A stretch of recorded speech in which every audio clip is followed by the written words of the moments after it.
ইনশাআল্লাহ আমরা সেই হত্যাকাণ্ডগুলার প্রতিশোধ নিব এই দেশে ইসলাম কায়েম করার মাধ্যমে। আপনারা রাজি আছেন তো?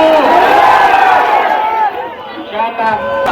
প্রিয় এলাকাবাসী, আপনার শাহাদাতের পরে গত 8টি বছর এই জালেম সরকার আমাদেরকে দেশে আসতে দেয় নাই শুধুমাত্র মৌলানা নিজামীর সন্তান হওয়ার কারণে।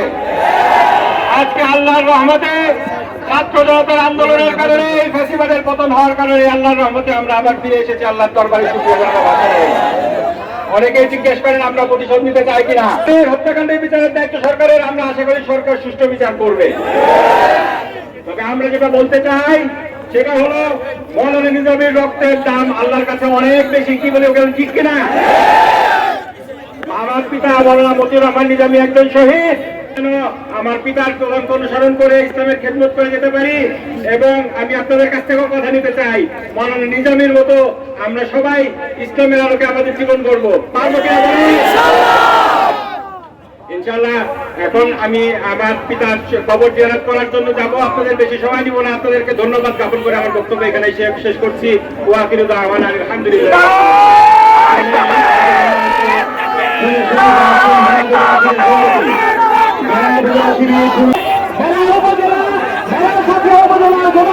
পক্ষ থেকে আমরা শুভেচ্ছা জানাচ্ছি, সালাম জানাচ্ছি এবং স্বাগত জানাচ্ছি।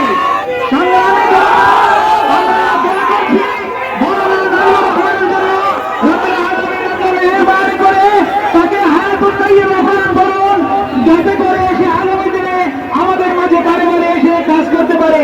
সম্মানিত জনতা, আমরা যেহেতু এখনই মোহাম্মদপুরের দিকে চলে যাব, আমরা আর সময় নেব না। আপনারা সকাল থেকে এখানে অপেক্ষা করছেন, সকলকে আমাদের তরফ থেকে আন্তরিক মোবারকবাদ এবং সালাম জানিয়ে শেষ করছি। আসসালামু আলাইকুম ওয়া রাহমাতুল্লাহ। সকলকে আহ্বান করছি মোহাম্মদপুর কবরস্থানে, যেখানে আমাদের প্রিয় নেতা শহীদ মৌলানা মতিউর রহমান নিজামী শুয়ে রয়েছেন, সেখানে আসবার জন্য আমরা সকলে সেখানে গিয়ে দোয়া করব, যাতে মৌলানা মতিউর রহমান নিজামী রাহমাতুল্লাহ আলাইহিকে শাহাদাতের মর্যাদা দান করে আল্লাহ রাব্বুল আলামিন জান্নাতুল ফেরদাউস নসিব করুন। আমিন। আসসালামু আলাইকুম ওয়া রাহমাতুল্লাহ। সকলকে মোবারকবাদ। আসসালামু আলাইকুম।